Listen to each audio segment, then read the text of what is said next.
Working Cows Podcast, episode 278. And this episode is brought to you by C90 Ocean Minerals. Welcome to the podcast that gives producers a platform to discuss and share paradigm-challenging practices. Practices that have increased the effectiveness of their operation and the joy that their families have received from this lifestyle.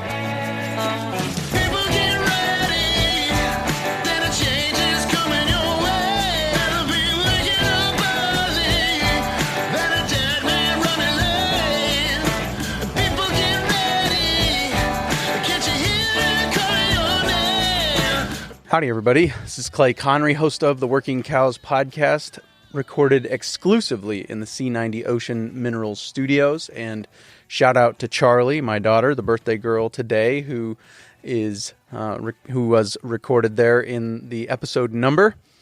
This episode is brought to you by C90 Ocean Minerals, the world's leading trace mineral salt for horses and livestock. C90 offers a complete spectrum of minerals and trace elements to hydrate your animals and restore a healthy mineral balance.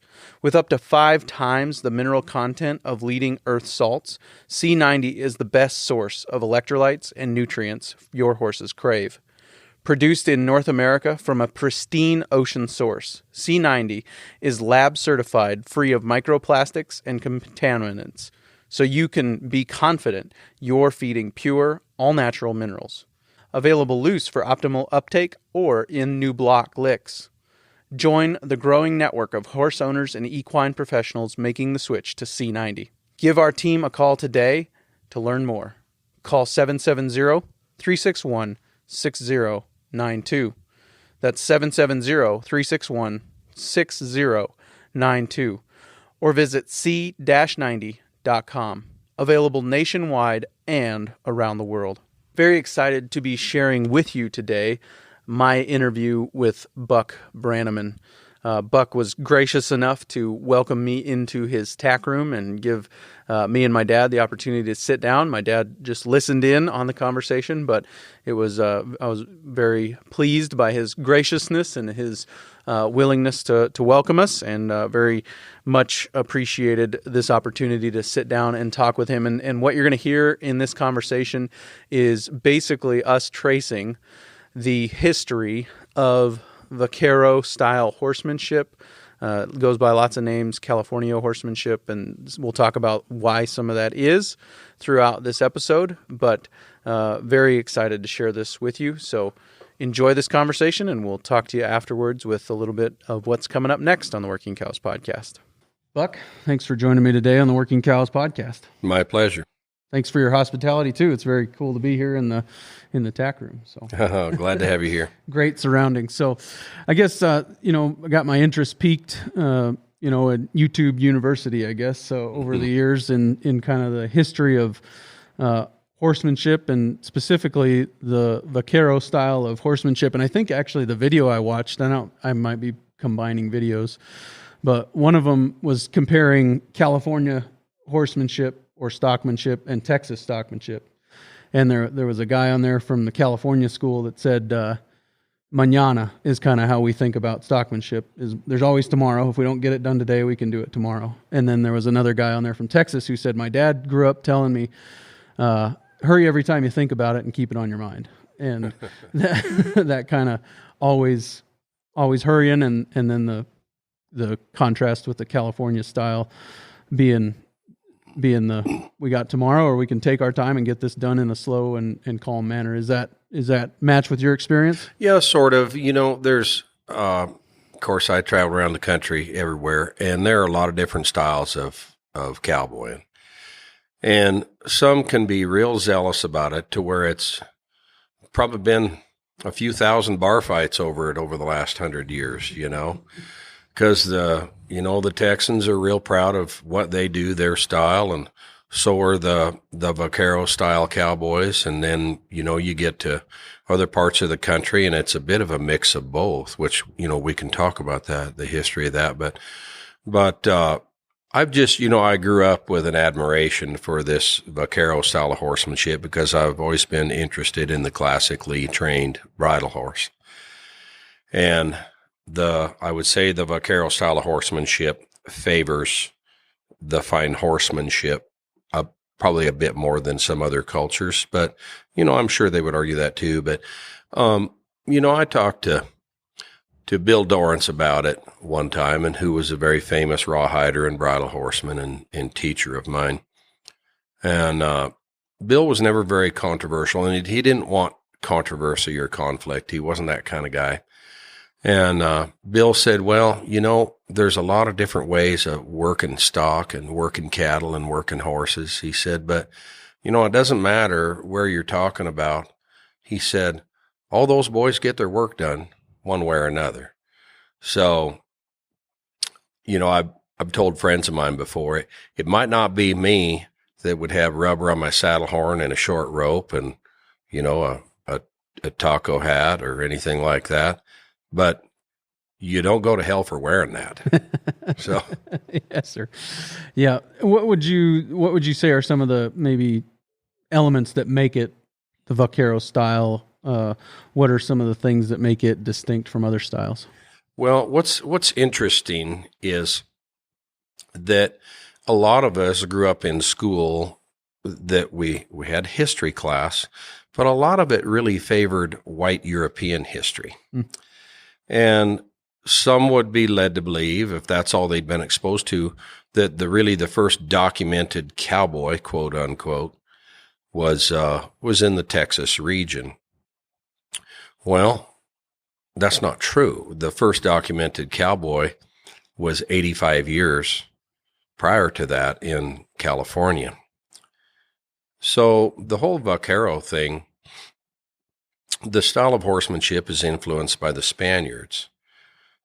Well, it didn't really come from the Spaniards either. The Moorish people conquered Spain at one time, and believe it or not, and of course they were Muslim. So believe it or not, the Moorish Muslim people and the Christians lived harmoniously for 800 years in Spain. And the reason why the Spaniards were licked by the Moorish invaders was because the Moorish people fought horseback. So then a lot of the techniques and riding became a part of the Spanish culture. And then eventually, like has gone on since the beginning of time, religious factions start fighting with one another. But by then the Spaniards had mastered horsemanship. And when I went to Spain, I thought there would be quite a bit of evidence of the Moorish invaders from hundreds and hundreds of years ago. Very little. Finally, at one point, the Spaniards said, we're kind of done with this. And they run them all back across the channel to Africa. That was the end of that. But anyway, that was kind of the beginning of the Spanish conquest. And of course, all of Central America and Mexico north was conquered by the Spaniards, the conquistadors. And they brought Catholicism to that part of North America. And historians have said that the Spaniards took California as fast as they could ride a horse because they were fighting the Indians, the natives, and those poor little fellers just had bow and arrows and very primitive weapons, and the Spaniards had chainmail, Damascus swords, and horses. So the Indians were no match for them. Well, then came the settling of the West Coast, which all began with Portola's expedition, 1769. And he basically laid out the trail that went the full length of California, called the El Camino Real. And along that road, were the plans for all the missions to be built in California. And it's incidentally, and the missions were also a fortress of safety. They were all one day's ride apart.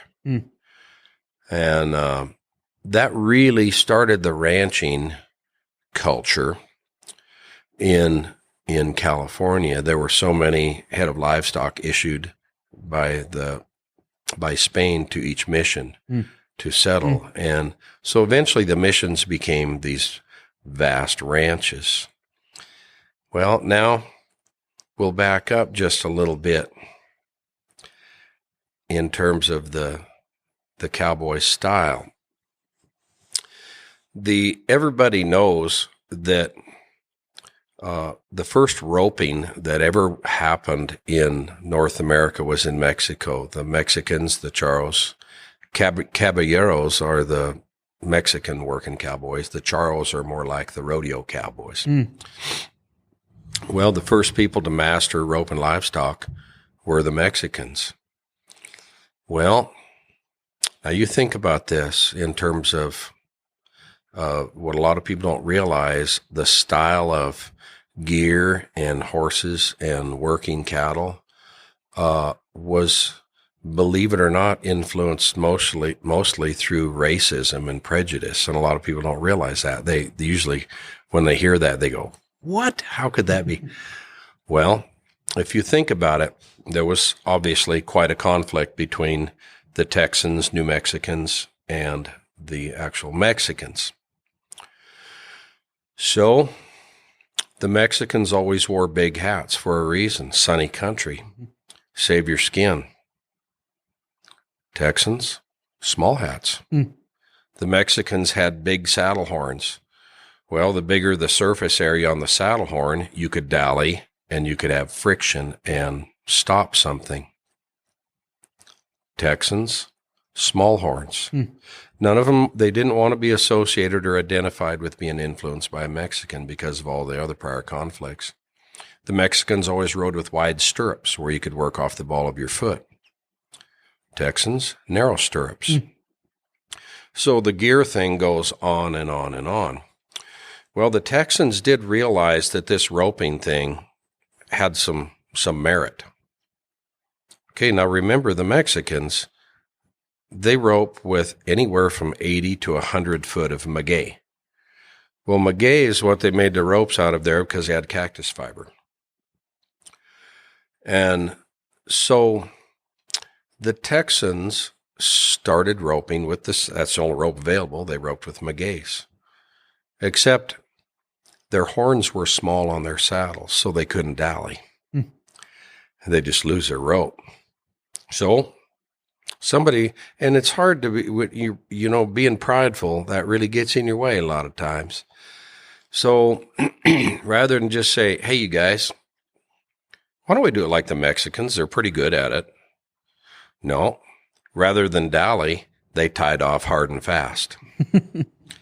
Now, if you've ever seen much of that, tying off hard and fast with 100 foot of maguey, let me tell you, brother, you're not afraid of commitment. I talked to a guy from Texas one time, and he said, he was telling the story about a wreck that was happening, and he said, "And I'm from Texas, and when we catch something, we intend to keep it. So I was tied on hard and fast." Yeah. So for a while, they tied off with these long ropes, and you can imagine in the brush, it looked like a cat got into the yarn, big wrecks. So what did they do? They cut the ropes in half. It's half. It eliminates about half the danger. So what was a original size maguey became 2 ropes for the Texans. And the tying off hard and fast, those guys, you have to give credit where credit's due. They got good at it. But believe me, there have probably been a few thousand times over the years where someone caught something and then thought, "Oh no." Because you're kind of ended up there. Not only do you have it, it has you. You're committed. You're committed. But they couldn't dally because of the style saddle. And the style of saddle was really designed just really to look distinctly different from their Mexican neighbors. And it was quite an interesting study of the gear. It doesn't make one any better or any worse. Well, then eventually they became more interested in this dallying thing. There was a few guys were not as committed to hard and fast as what you would think. So in order to dally, they didn't have rubber. There were no cars. But they had cotton rope by then. They were raising cotton. So they would stack cotton rope wraps on their horn to build up the surface area. And for many, many years, really up until the 40s, they were building the surface area of their saddle horns up with cotton, and then they actually went back to dallying, some of them, and some of them are still hard and fast boys. You know, I saw a video which the is other day all right, but from the 4-6s ranch of a guy in his 90s dragging out calves from a branding hard and fast. You know, Yeah. I mean, that's just yeah, their culture. yeah, it's their style. And then eventually, when rubber came into being, inner tubes, then they started wrapping that on the horn. Because still the horns were significantly smaller in diameter than what a traditional Mexican-style horn would be. So they still needed a little more bind, a little more friction on the horn, and the rubber worked out good for them. And that's basically what you see in the modern-day team ropers now. Sure. They all kind of pretty much look the same. Yep. So you were talking kind of about that history and the transition from Europe and Spain to California. And 1769, they start the settlement process in California, and they space all these missions a day apart and start allocating cattle to these missions, and that's kind of what starts the ranching culture. Did they not work cattle horseback in Spain before? No, they did. They did some because of the cattle that they raised for the bullfighting and all of that. But the style of horsemanship that came to North America was more what you would do to make a war horse, which was very similar to what they work stock with in Spain. The bullfighting horses. And are those a bigger kind of draft horse type? Or no, they were more the Andalusian type horses, bigger horses, but very athletic. Right. Then they adapted their style of horsemanship that they used for warfare to working stock. And so some movements were eliminated and some were put in place of it because the horse had a different job. But it was still fine horsemanship. And have you ever heard the song "Horse Soldier" by Corb Lund? Yeah, I have. Talks about that. He talks about the Crusades, and he says,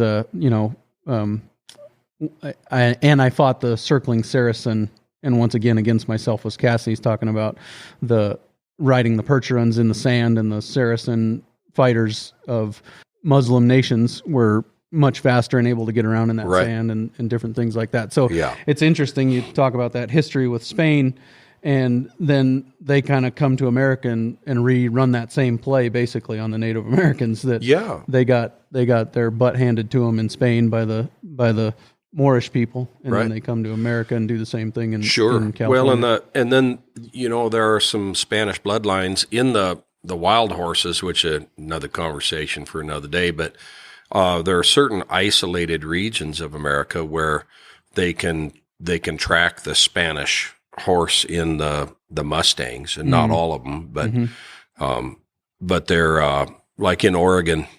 Those Kiger horses have Spanish DNA in them, and that was just a remnant of horses that got away. Horses were not indigenous to North America. Right. They're basically feral horses. But and that's another thing that you talk about the influence of victory, I think, on history. Like the guy who wins writes the history books, right? Right. And so we always look back at the the conflict that happened as we moved farther west as America, and almost always that conflict with the Indians is painted in pictures with the Indians on horseback. Well, that was only because of the Spanish already being here, basically. Right. That's where they got their horses. Right. And oddly enough, I tend to kind of try to look at the humorous side of things. And when the Spaniards controlled California, and these missions had begun, and these great herds of cattle were starting to appear. That was the hide business. It wasn't beef. It was for hides that went to Europe. That's what that was all about. But it was against Spanish law for anyone but a Spaniard to ride a horse. Because, that would be like giving someone a nuclear weapon nowadays. So, but eventually the cattle herds got to be so vast that it was a little more work than the Spaniards wanted to do. So the most trusted of the Indians, because they were their slaves, who they conquered, they started to teach them the ways of the Spaniard, the vaquero. Well, I could show you some bits on the wall there, but you have a spade bit and you have a half-breed mouthpiece, which are classic mouthpieces for bits. The half-breed mouthpiece, how it came about was the Spaniards, when they taught the Indians how to ride, they still didn't believe that a primitive person would have the hands of a Spaniard. So they cut the spade out of the bit and left only the port and the roller. And that's how it got its name, the half-breed bit. Well, that was kind of silly because after a few years, they realized the Indians were making just as good horses as the Spaniards. So then that rule of death to you if you use a spade bit and you're not a Spaniard, that eventually just went away, like a lot of little funny rules that people have. But I always found it ironic that technically in North America, the first cowboy was an Indian. Which shoots the crap out of the whole cowboys and Indians thing, that we grew up around. Yeah. So I always thought that was really amusing. Yeah, that is good.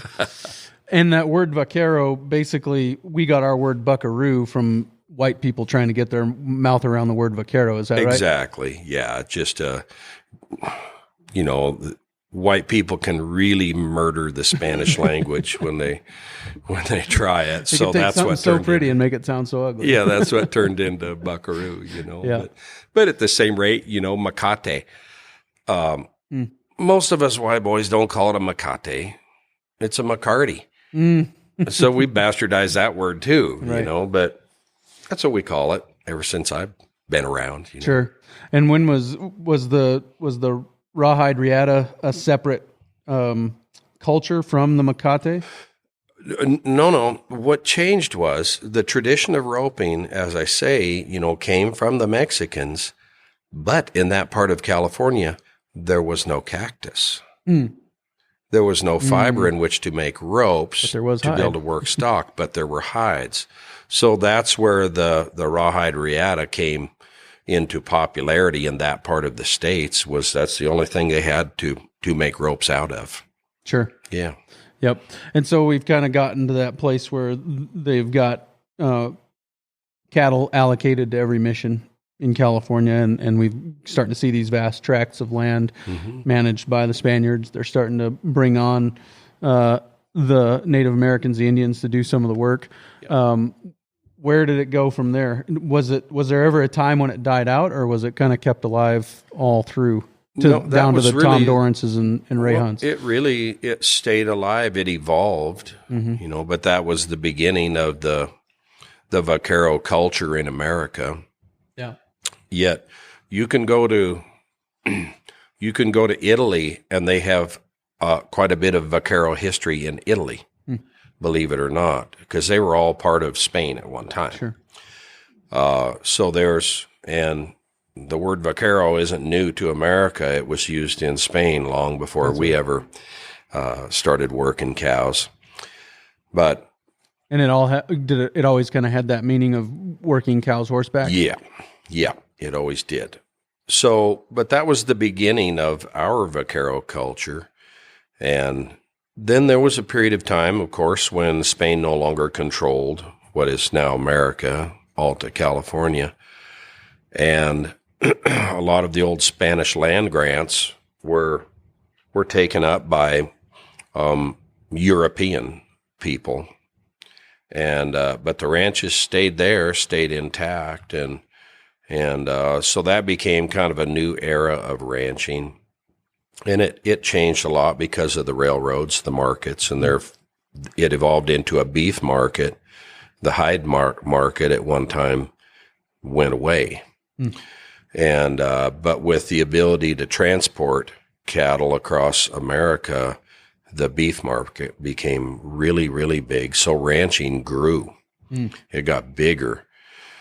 and which, goes back to the Miller and Lux days. Sure. And that would have been after the Civil War? When the rails kind of made it west? Uh-huh. Yeah. At one time, the Miller and Lux empire, they said that you could ride from Mexico to Canada and sleep on Miller and Lux property every single night, all the way to Canada. At one time, Ernie Morris, who I told you, wrote a great historical book on the Vaquero and illustrated it. He spoke a lot about Miller and Lux. And at one time, they had 4 million head of cattle on the books. Wow. That's a lot of branding. Yeah. I suppose you start calving early in the South and just calve all. They just did it year round. Right. Well, never pull the bulls. Yeah. Gather them up, see what is old enough to be branded. Brand them now. And that's a thing in itself, the branding of the cattle. Boy, there are a lot of different ways of doing that, and I've seen it all. And I just like to rope. So if I'm in Texas and there's nothing but a Texas-style branding, and I get invited, that day I'm a Texan. I'll do whatever everybody else is doing. I'm not going to fight them on it. They got their style and their way of doing it, and a lot of them pretty much just heel the calves, which is fine. I grew up on a big outfit in Montana called the Flying D Ranch. They run about 7,600 cows. They'd heel the calves, but they'd do it with a dead man. A stake in the ground with a rope tied in and kind of a stretchy rubber in between. And so where did that tie onto the front feet when calves went by? Yeah, you'd tail them over, string the front feet on the way by. So you weren't allowed to bring anything to the fire by one leg. It's 2 legs, and even if you're a kid and you got it stuck on one leg, that's your problem. Yeah, shouldn't have took your slack. And then do you hold the back 2 feet with a horse? Yeah, yep. Yeah. So I grew up that style of branding, and there were some heading and heeling brandings, which is very traditional of the Vaquero culture to head and heel them. Right. Now, as far as if you're just into speed, now I always pondered this. Because branding time is one of the really fun jobs that you have to do on the ranch, as opposed to packing salt, building fence, irrigating, whatever it might be. I never understood why people are in such a big hurry to get that part done so that they can get grease all over them or do whatever else they had to do, Yeah. I like the heading and heeling brandings, and it's there are people who will legitimately, righteously argue that it's easier on the calves than dragging them by their legs, and all depending on the size of the calf and the conditions. Both sides have an argument, for it that sounds great, but as you know, there are 2 sides to everything, and I think it's just kind of, what do you prefer? Right. If you're into making really good horses, well, there's more horse work when you're heading and heeling calves. I know this because I've run some big outfits too. You can get all your calves branded with a crew with not a lot of talent if you're just heeling them. Yep. It's a little more of a skilled deal to head and heel them. There's more potential for danger or guys getting hurt, So certainly it's a liability thing as well. So you kind of got to do what the crew can handle too, Yep. But. Yeah. So where'd we go from the big spreads owned by the Spanish missions, those transition hands to the Europeans? I'm guessing mostly white Europeans, you know. What was kind of the state of ranching then? And yeah, let's just start there. What was kind of the state of ranching in California then? How did that get broke up kind of by families came in and took over those spreads and were running those places? Or Yeah, basically. And, there were still big outfits for the longest time. But like I say, the business changed from hides to beef. And now you got to remember all of the gold camps in California that they were furnishing beef for as well. They didn't just go on the rails and go east. Sure. There was quite a population in the West at that time chasing gold, so there was a great market for beef, better than there ever had been. Sure. What were the cattle breeds back then? Were they really European yet? They were they were Spanish-type cattle that populated North America. What we think of as the Longhorn was, kind of the primary cattle that came over from Spain. Sure. And then, eventually, as time went on, the more English-type cattle started to come into the country. But that was, that was later on. Quite a bit later, probably, yeah. Yeah. Do you think that the breed of cattle had any influence on the style of horsemanship?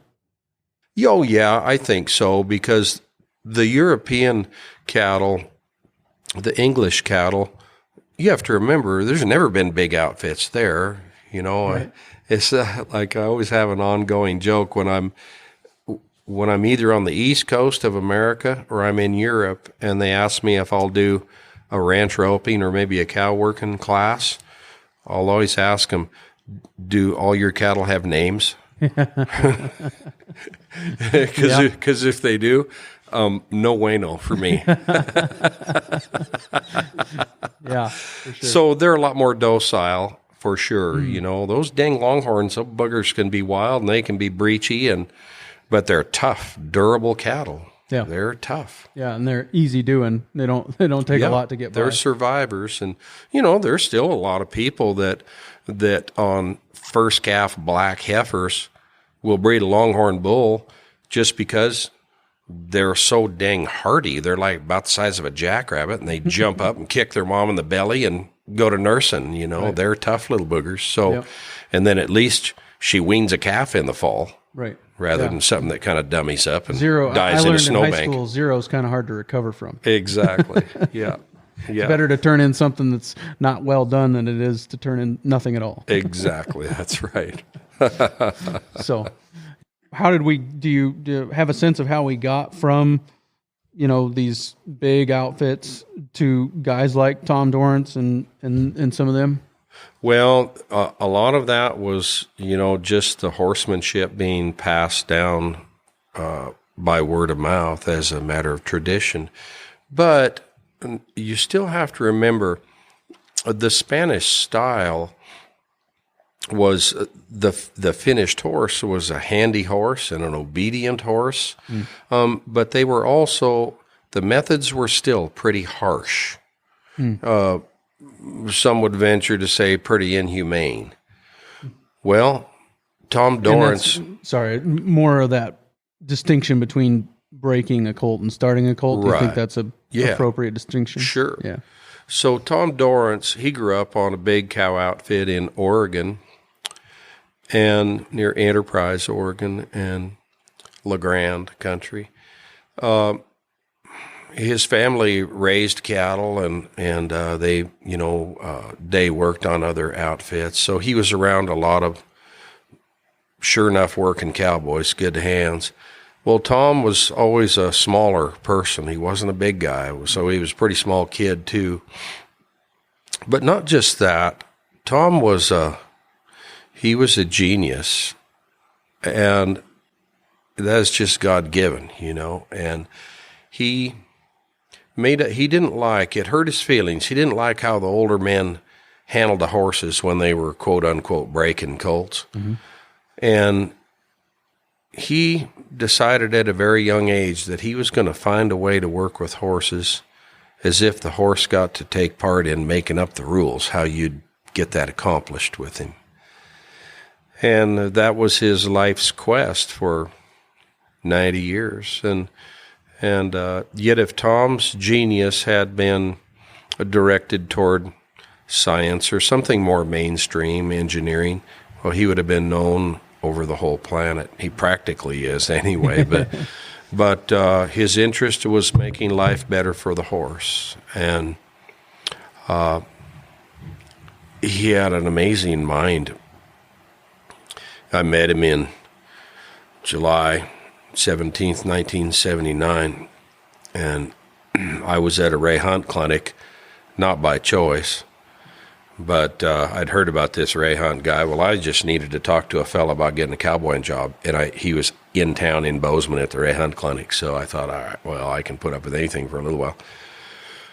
So I go there, and it just so happened that Tom was in town as Ray's guest, helping him with the clinic, and I didn't even know who Tom Dorrance was.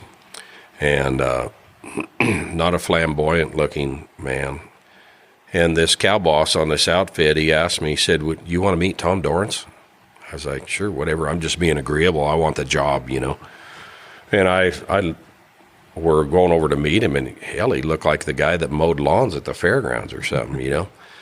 And so I meet Tom, and it's really something. They introduced another gal to him, and Tom had a connection to Bozeman from the Idaho-Oregon connection on the Flying D Ranch where I grew up. So he would come there and visit some of the guys. A lot of them were Oregon guys, which, you know, we can talk about that too, the kind of the melting pot in this part of the country and why that came to be. But he got introduced to this gal named TJ Vitor, and he was getting older then, and he said, I know you. And then real patronizing, like TJ said, oh, Tom, no, we've never met. You know, you don't know me. We've never met before. And Tom, he was a little bit insulted. He said, I didn't say that. I said, I know you. And everything went quiet. And he said, in 1969, June 13th, you were running for Miss College Rodeo America, and you were just turned 18. You went to high school in Phillipsburg, Montana. He said, did you ever get that gray horse to take a right lead? There was like a 10 years later. There was like a 5-minute piece on the CNFR. It used to be in Bozeman. Yeah. And they were interviewing the potential rodeo queens. And he just saw it just a couple of minutes on the news. That was it. And he remembered it from 10 years before. And I brought that up about 30 years later to Tom. And of course, he remembered that day meeting me that day, and he told me all kinds of details about me 30 years later. And I said, gosh dang, Tom, how do you remember all that? And this is what blew my mind. He said, Buck, I remember every second of my life. Wow. I said, you got to be kidding me. He said, no, I remember every second of my life.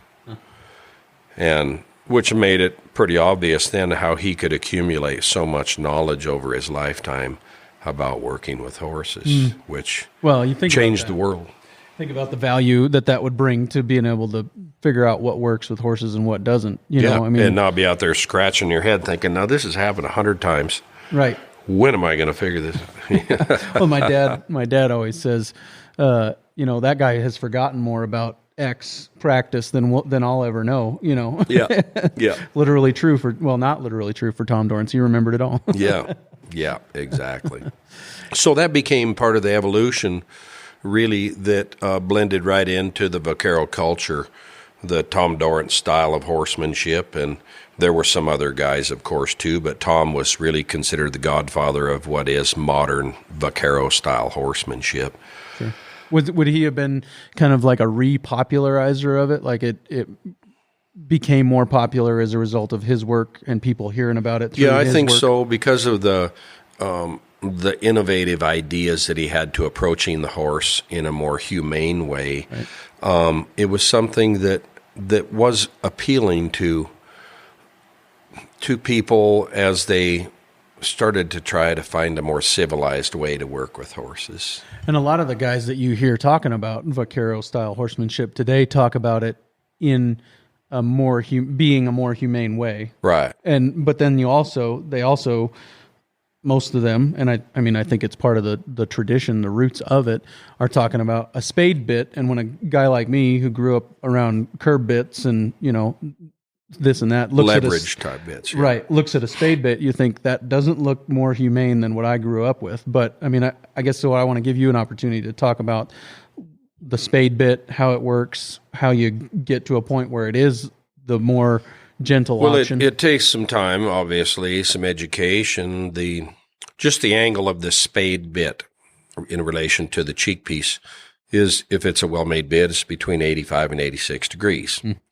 All right. So the average horse, say you could either start them in a hackamore or a snaffle, whatever your preference is. You're teaching that horse to bend at the pole and break at the pole, which eventually turns into a You're even developing the muscular structure of the horse's neck through proper riding.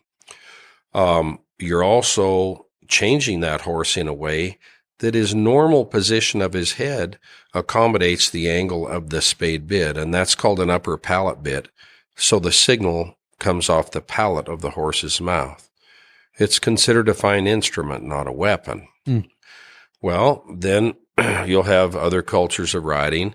They're into leverage bits, and they're designed with a chin strap. They're designed to press the bars of the bit, the mouthpiece of the bit down on the bars of the mouth, creating this leverage, all depending on the ratio of where the mouthpiece is relative to the top of the headstall and the bottom of the shank on the bit.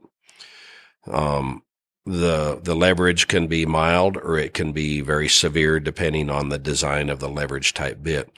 So, but it might look very simple in design. So naturally one might think that it would be more humane. Well, not if you've seen the bars of a horse's mouth broken. The spade bit doesn't work off the bars of the mouth. So it sounds so cliched, but it really is true. It doesn't make any difference what kind of hands are on the end of the reins. If all I had was a leverage bit, and they said, if you're going to ride from now on, that's all you get, Buck, I guarantee you I'd make a good horse with it. But is it part of this tradition and culture? No. And I'm very much the purist in terms of the Vaquero culture in trying to preserve it. I've heard people talk about making a spade bit horse, and they talk about it in terms of like years, like 5 years, the process, and it kind of works through that, hackmore, snaffle, and then I don't know if 2 reins the next step, and then first the way I was taught by my teachers, first the snaffle bit, and then you go to the hackamore, then you go to the 2 rein, and then straight up. When you 2 rein the horse, I typically will use a half breed mouthpiece because I still have to do a job. I still got to go, dodge a cow in a gate, and still got to brand calves. And so I can't shelter my horse from doing a real job saying, well, I don't want to pull on my horse. Well, when the boss says get the job done, get the job done. Yeah. And there are times when you're probably going to ride your horse in a way that you would have preferred not to, but you got to get the job done. That's first. So when you first 2 rein a horse, the half breed is going to allow you to start using the bridle bit quite a bit earlier. If you're going to 2 rein them in a spade bit, they're going to just carry that spade for a long time, and you're just going to be working off your hackamore. So the 2 rein is one set of reins on a hackmore and 1 set of reins on a half breed in your case. Yeah. And are you applying pressure more to the hackmore to start and then transitioning more to the in the beginning, the hackamore is the first signal, and you might not even give a signal with your bridle reins for a few days, and then pretty soon the hackamore takes a hold just a little bit sooner than the bridle rein, and a little bit more so than the bridle rein, and then pretty soon you're about even, and then eventually for the easy stuff, you're trying to do it with your reins and romal and maybe not use your hackamore until pretty soon, even the hard stuff you can do with your reins and romal. So what are easy and hard stuff what do you mean by that? Well, in the beginning, you might just be going in a straight line, just getting him to where at the walk, trot, lope, and gallop that he can break at the pole and be able to carry it up and downward in transitions. It's basic considering all the other things you want a horse to do, but a lot of folks, probably consider that pretty hard. But you have with me anyway, whether I'm in the snaffle or the hackamore or the 2 rein, at each gate, each day when I'm schooling the horse, I start out from the easiest and work my way up the list to the hardest thing that I think he could do, let's say at the walk, based on his experience. Then when I've checked all those boxes, I go to the trot and I go to the lope. Well, some might say, well, yeah, but what about if you're cowboying on?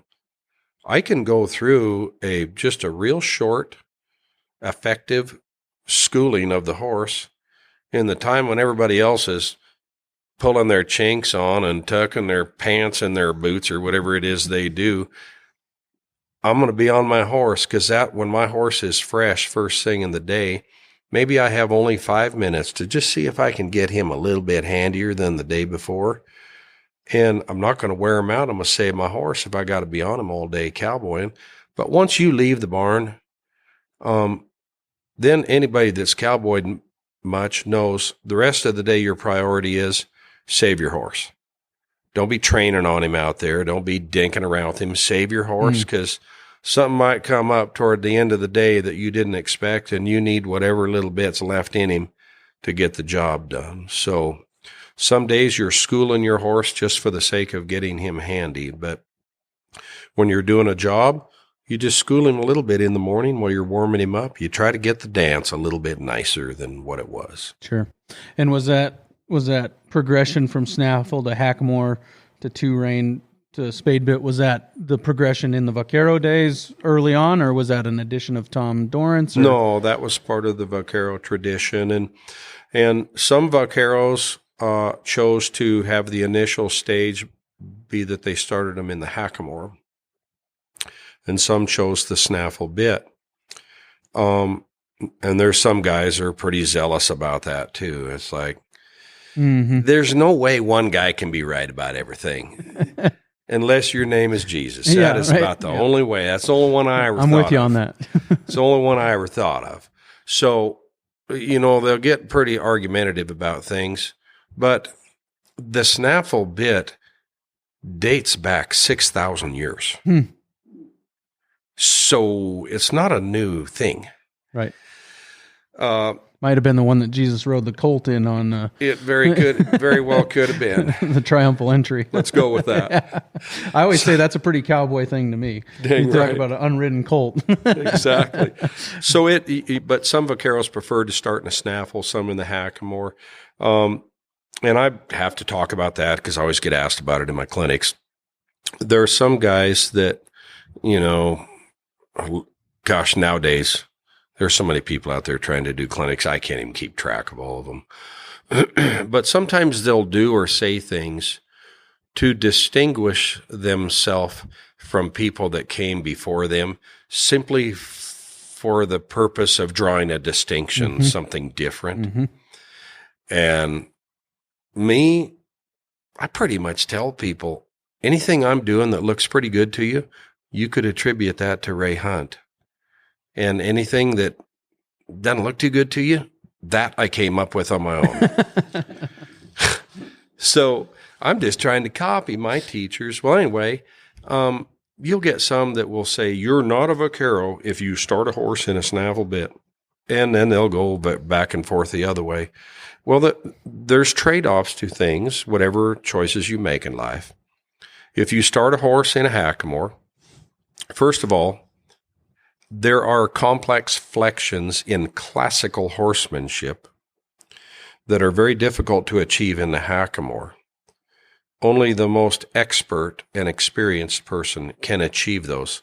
So if you start the horse in the hackamore, you're already coming from a place that you're willing to give up some movements, some flexions, some postures, versus the snaffle bit that works off the corner of the mouth. There's more things you can communicate to a green horse with the snaffle bit. So there are some classical movements that are very, very, not impossible, but very, very difficult to achieve in the hackamore.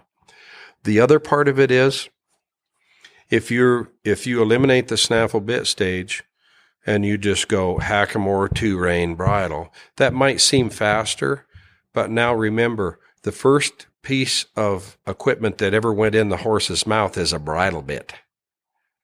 All right, that horse is going to be busy in the mouth for a long time until he settles in and can pack that bit. That renders the bit useless to you until he gets to where he can carry the bridle. Sure. If he's been started in the snaffle properly, the first day you two-rein him, his mouth will go quiet in a few minutes with that bridle bit in there because he's used to something already being in his mouth. And when we're talking about snaffles, we're talking about head stall and reins in the same ring. That's kind of not just that it breaks in the middle, but head stall and reins in the same ring. That's the classic definition of snaffle. Because I think I've heard it sometimes. People will describe something with a shank on it. That's not a snaffle. Right. Yeah, it breaks in the middle, and then they call it a cowboy snaffle. It's like, don't defile that word. Don't defile that word. But that's just some tack guy trying to sell stuff. That's, rather than, a pig farmer snaffle. You're not going to sell many of those. But if you call it a cowboy snaffle, so. I'm with you. But yeah, so it's interesting, the different trade-offs for things. But, sometimes they'll get real adamant about not using the snaffle or using the snaffle. And a lot of times it's just marketing. You got to be able to distinguish that. And like I say, for me, I've got a lot of good buckaroo friends in the Great Basin. Gosh, I know those guys. They'll start a horse in a snaffle bit in May, and by August he's in a spade bit. It's like, what happened to the hackamore and the two rein? And but they're not doing too much with them, going in a straight line. The horse figures out how to dodge a cow. They work enough cows. The cow teaches the horse what he needs to know. But you'll see a lot of guys starting the snaffle and go right into the bridle bit. And, that's okay. I'm not condemning that, but I have quite a reverence for the tradition. So maybe I'm the only one going to end up doing it that way, but that's okay. I don't need everybody else's approval. Right. Right. Was the rawhide riata always? Well, I mean, we talked about the macate and it coming up from Mexico and the charros. The maguey. Coming up from Mexico with charros and then the hide trade driving the transition to the rawhide riata. Yeah. And was that kind of was the spade bit and the rawhide riata intertwined with this culture from the very beginning? Were they always part of it? Yeah. Yeah, really, that's always kind of been, the spade bit is, and, there are a few other kind of classic mouthpieces, but everybody's kind of familiar with the spade. There are different types of spades. There's a Spanish spade, which some people refer to as an alligator spade, a spoon spade, and a lot of different kinds of mouthpieces. I prefer the Spanish spade because you have some horses that have a wide palate, some that have a narrow palate. Well, if you have a spoon spade and a narrow palate on the horse, it isn't going to rest comfortably on his palate. It's too big. Whereas a Spanish spade will pretty much work on about anything. Yeah. So. Yeah. And the roping and the long ropes, the slick horns, all that was part of the culture from the very beginning. Yeah. And more of a question about, just talk about the roping side of the style discipline. Of roping evolved a bit because, I don't know if you knew, but I grew up as a trick roper. So I studied a lot of the Mexican style of rope spinning with a maguey. Okay, a maguey is a balanced rope. That means it can be spun in, ocean waves and passes and jump throughs and, the more charro stuff that you'd see at a charreada. And that's relative to the balance, the weight of the Honda. Okay. So a lot of when the Mexicans, you see them swing a maguey, it's real pretty and round and open and real elegant. And a lot of their style roping was from spinning the rope, doing ocean waves. And now, then the roping culture carried on to California, but then there were no magueys. They started using riatas. Well, a riata is an out of balance rope. It's heavy, weight forward at the Honda. So you can spin it, but it's ugly. And you wouldn't, if you know anything about doing rope tricks, you wouldn't pick a riata because it just doesn't work like a maguey. So because of the weight forward, that also means a little bit like fly fishing. You can throw a riata a long ways. But all of the shots have Spanish names. Right. And so, but they no longer could spin the rope to deliver the loop, but they wanted the loop to land the same on the cow. So they had to adapt to using the riata, and all the throws came from a rope that was swung, not spun. Mm-hmm. For example, Sure. a hip shot, a standard hip shot, that always came from a Mexican swinging the rope and then doing one pass of an ocean wave and hanging it on the hip. Well, you can't do it with the riata. So the vaqueros adapted their style of roping to where you swung the rope and threw it on the hip, and different things like that. Yep. And you're talking about kind of draping it over the hip and getting them to walk forward into it. It's hung on the hip, and the tip of the loop comes in Yep. front of the hind feet, so it kind of holds your trap up. Modern ropes today, would they be more similar to the Maguey or?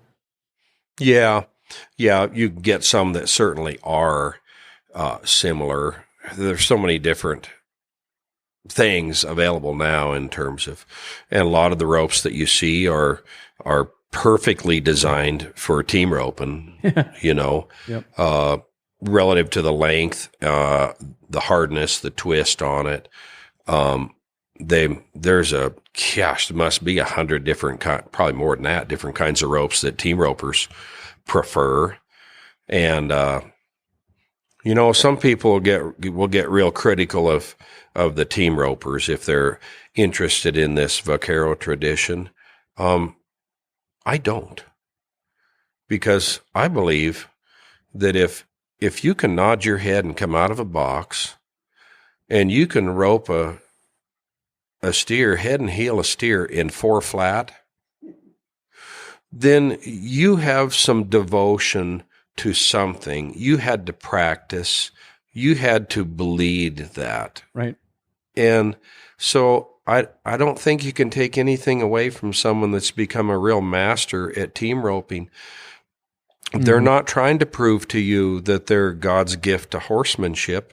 Their interest is team roping. So you have to, a smart guy would give them credit for the devotion they've had to that particular event, Yeah, I got myself in trouble a few weeks or a couple months ago regarding this kind of same conversation. And I was making a comment about which way gets it done with the least amount of stress on the animal. And some guy basically accused me of being a PETA plant or something like that. But, I'm just saying when they don't see the loop coming, and you throw it from a long ways away and boom, it's on their neck.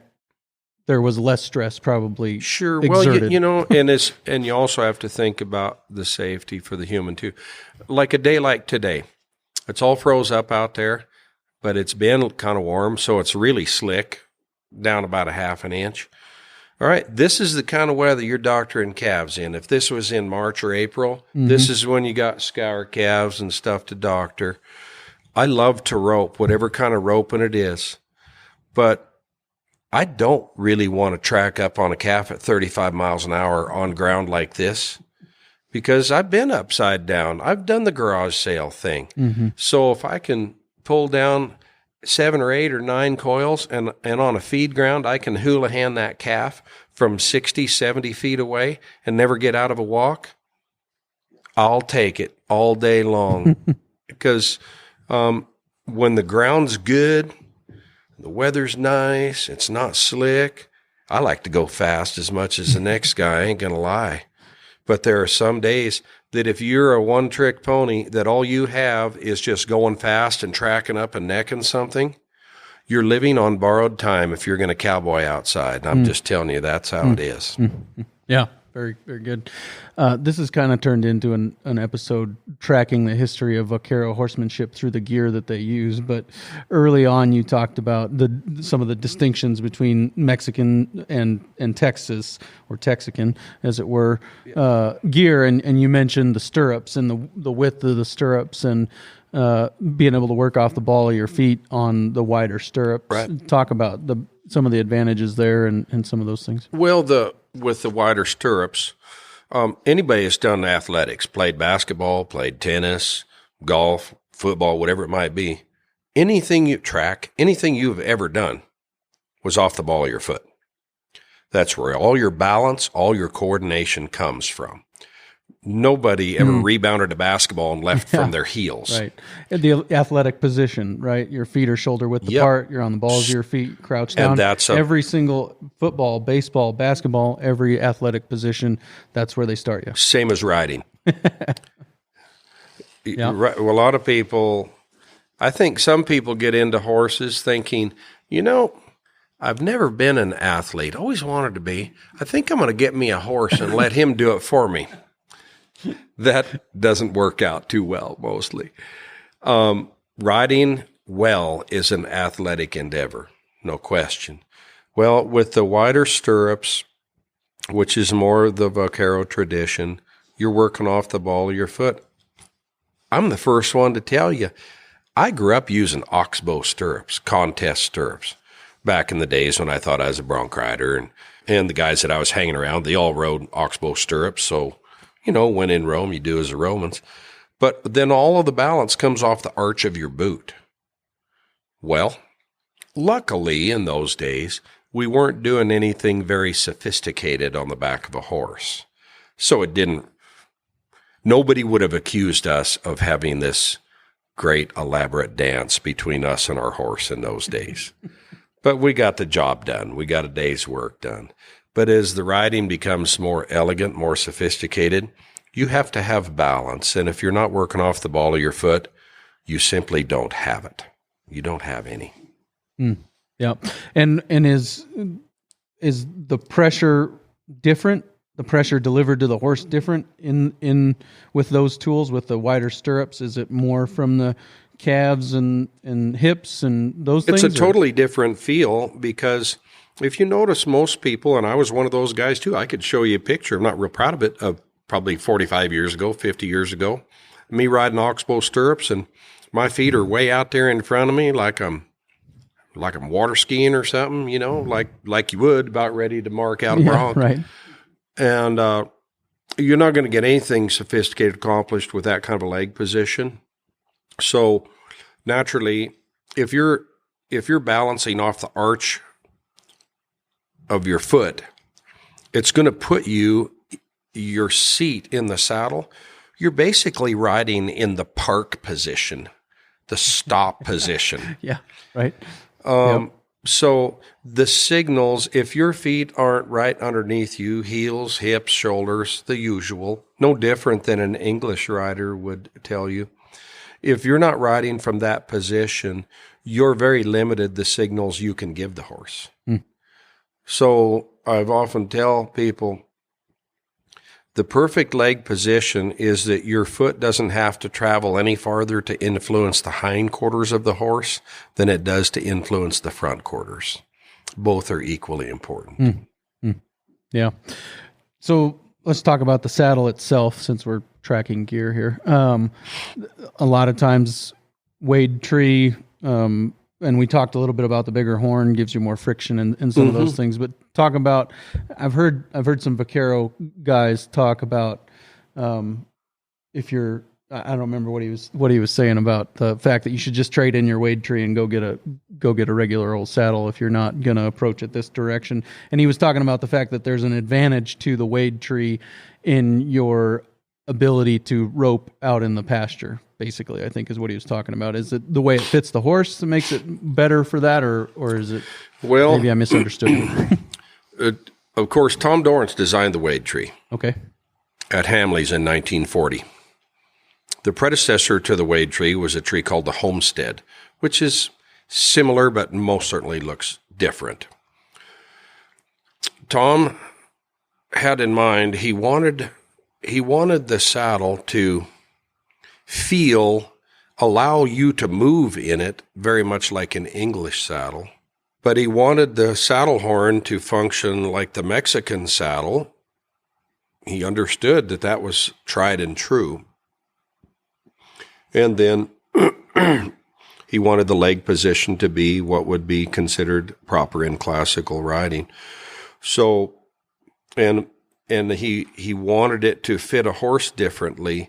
Then you look at some of the old-time pictures, all the saddle tracks that those bear traps made on those horses, just white scars all over. Mm-hmm.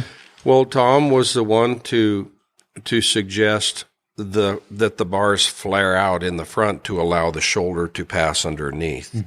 Very innovative at the time, because most of the old-time Western saddles, they'd slide back and then dig into the back of the shoulders, and boy, horses got sore-backed, and luckily they had lots of them. So, but so Tom designed the wade tree to sort of imitate a few different types of saddles. Sure. Yeah. So I guess I don't know if we want to just wrap up by talking about, in your mind, some of the benefits of this style, the Vaquero style. And I think that we wouldn't be doing the topic justice if we didn't spend a little time talking about, we've mentioned them in passing here and there, Tom Dorrance and Ray Hunt and some of those guys. Well, for me, I grew up, kind of old school, that when you started a colt, you tied up hind leg, and whether he needed it or not, and you saddled him, and if he ended up throwing himself down on the ground, you figured he'd probably going to come up a lot smarter than what he went down. And, we weren't trying to be mean. We were doing the best we could with what we knew. We loved horses. It wasn't that, but we didn't have that knowledge. And so it was a rough game, not for the faint-hearted. And a good thing about it is I got a lot of practice riding bucking horses, because we didn't know anything about preparing one. If he was saddled, that meant he was prepared. That meant you should be getting on him. Yeah. So I got some good experience, I guess experience at warfare, but I got good experience. So it made me a good rider. But I also understood at a pretty early age I wasn't going to have much longevity at that by being surrounded by all the violence that everybody else was. And so it really appealed to me when I first saw Ray Hunt and rode with him. I realized right away, this is something that I could do all my life and survive it my entire life. Because I'll guarantee you, probably the town you live in, same as every other town I've ever been around, there's a little coffee shop all the old boys go to every morning, the old has-beens, and the only thing that's left is a smashed-up cowboy hat. They don't ride, they don't do anything, and they sit there all morning hiding from their wives, telling cowboy stories, telling re-ride stories. And if they were half the hand they made themselves sound like, oh my gosh. Every town's got those guys. Why? They got hurt, they got chilled, they got scared, they lost confidence, and they moved on and got a job in town or doing something else. Every town's got guys like that. I could show you right down here in Sheridan the same thing. I didn't want to be one of those has-beens. I want to be a still am. Yeah. Yeah, and longevity. I mean, those early wrecks that a lot of them found themselves in, they might not catch up with them for 20 or 30 years, but they do eventually seem to come around. Sure. I rode a lot of bronchi horses, and I worked on some outfits that had some really difficult horses. And, you get around the guys, there's always re-ride stories, and I've told them too. But I do know this as I got to be a little more mature. Those horses that were panthers, that were just tough boogers, now I realize they weren't near as tough as we all thought they were. But with a combination of our incompetence, yes, they were really difficult. But the hardest of them wouldn't have been near as difficult. I'm not saying they're all easy. They're not. You'll still get some broncos today. But the ones that would ruin your life 40 years ago, now I don't even really think about. So, well, and I think that a lot of times, and we had a conversation on the way over here about this, my dad and I, that we teach them bad habits by letting them get away with things. And then they figure out, if I just do this, if I just turn myself inside out for 35 seconds, it's all over. And then I can go back to doing what I wanted to do. Yeah. I mean, you look at good bucking horses, and I appreciate a good bucking horse in a rodeo string. Hell, they're just doing their job. They're trained. You have to train them because, people that'll talk about a saddle horse, boy, I ought to put him in a bucking string. No, 99% of the time, a good bronc rider would chill him in about 2 times of coming out, and he'd just run off. He wouldn't make a bucking horse. It's a rare horse that would make a really outstanding bucking horse. And then if they get that, those contractors are pretty careful to cultivate that, where when they're really bucking, they have everything break away, and he's got freedom, and then they build on that. They're smart, and then they realize, gosh dang, this is not a bad living. If I go to work for 8 seconds a night, it's all over. And that's why you'll see a lot of those bucking horses, their ears are forward, and they're pitching, turning the crank, and their expression isn't near as crappy as some of these horses these guys are trying to cowboy on. Yeah, well, I mean, you talk about that, the release that they're putting on these radio controlled, a lot of them, when they do something they really like, they'll click it off. You bet. That's pressure and release right there. Sure is. They figure out, oh, he liked that. Psychology-wise, it's not so different from what we're trying to do. That pressure and release, was that a Tom Dorrance thing? Did he brought that? Because before that, you said it was a little medieval, but... Yeah, Tom realized that all the horse really wants, all he really needs to be motivated by is peace. That's all he needs. You can't bribe a horse. You'll see some folks think that works. You might be able to bribe a dog into doing a little bit of stuff. Well, they're a predator, first of all. Be real about that. It's not the same animal. But bribing a horse, treats and things like that, that doesn't work. Never has worked.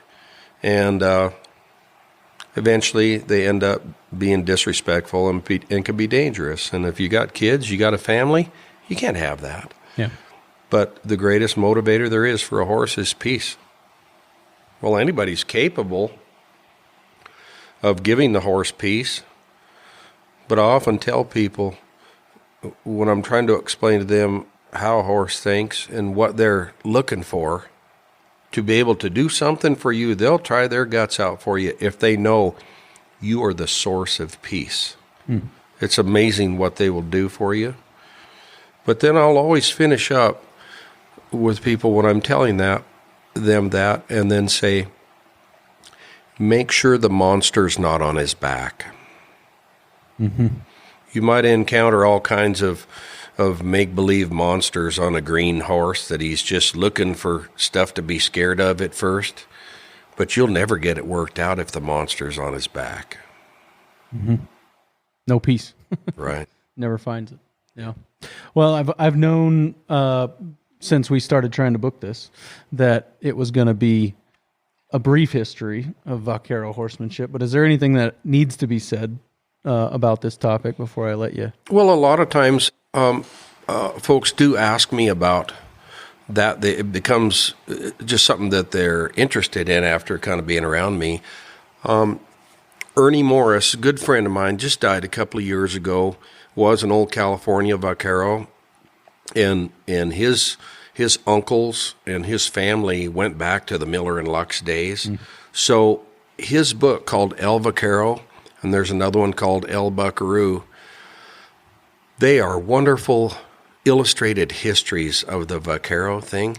I have all the copies of his books, and there isn't a year goes by that I don't go through them again and just enjoy them, because his artwork is fantastic in it as well. But he was sure enough guy that lived it. Sure. So that would be interesting for people to if they could find that book. It would be fun. It'd be a fun read. Yep. Yeah. Yeah, that'll be linked in the show notes page for today, workingcows.net/278. Workingcows.net/278. You can find the show notes there and check out links to what Buck has going on and the book as well. You got another year of clinics lined up? Yeah, I do. This year I'm cutting back a little bit. I've been doing 35 to 40 clinics a year for 40 years, and so this year I'm only going to do 17 or 18, and I've been putting quite a bit of time into, you may have heard of this Buck Channel thing that I'm doing. What I'm trying to do is accumulate hundreds of 5 to 10 minute video lessons, knowing that someday I'm not going to be around. I'd like to leave something behind, some evidence that I was here and tried to do something right. And so I've been doing a lot of filming, and now the Buck Channel has launched, and there's a lot of people, really enjoying it because they can kind of get stuck on their horse, and they can look on their phone for 5 minutes and find the problem and go right back to work, and versus waiting a year for me to show up and do a clinic and maybe practice the wrong thing for a year, you know. So that's kind of been my new project, and now that I'm going to be on the road about half as much, it'll give me more and more time to do some videos while I'm still upright and active and still roping and riding and shooting. Very good. Well, Buck, thank you so much for your time today. My pleasure. Enjoyed it. This episode is brought to you by C90 Ocean Minerals, the world's leading trace mineral salt for horses and livestock. C90 offers a complete spectrum of minerals and trace elements to hydrate your animals and restore a healthy mineral balance. With up to 5 times the mineral content of leading earth salts, C90 is the best source of electrolytes and nutrients your horses crave. Produced in North America from a pristine ocean source, C90 is lab certified, free of microplastics and contaminants, so you can be confident you're feeding pure, all-natural minerals. Available loose for optimal uptake or in new block licks. Join the growing network of horse owners and equine professionals making the switch to C90. Give our team a call today to learn more. Call 770-361-6092. That's 770-361-6092. Or visit c-90.com. Available nationwide and around the world.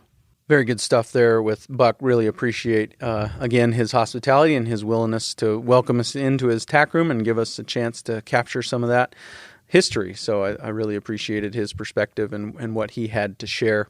Coming up next week on the Working Cows podcast, something that took us a while to pull off, but we finally got all 4 of us regenerative agriculture podcasters, and there's others out there doing it too, I know, but the 4 that are pretty closely connected here through the Working Cows podcast are the Herd Quitter podcast with Jared Lumen, Ranching Reboot with Brian Alexander, and Ag State of Mind with Jason Meadows. And all 4 of us sat down on a Zoom call and recorded the conversation and shared some of our thoughts, and really excited to share that with you next week on the Working Cows podcast. So we'll see you real soon with another episode of the Working Cows podcast.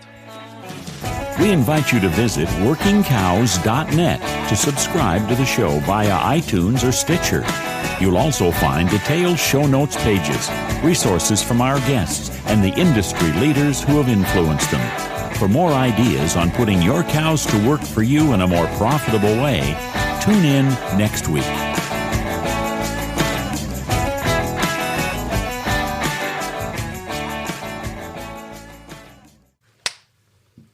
That took a while. It's all good.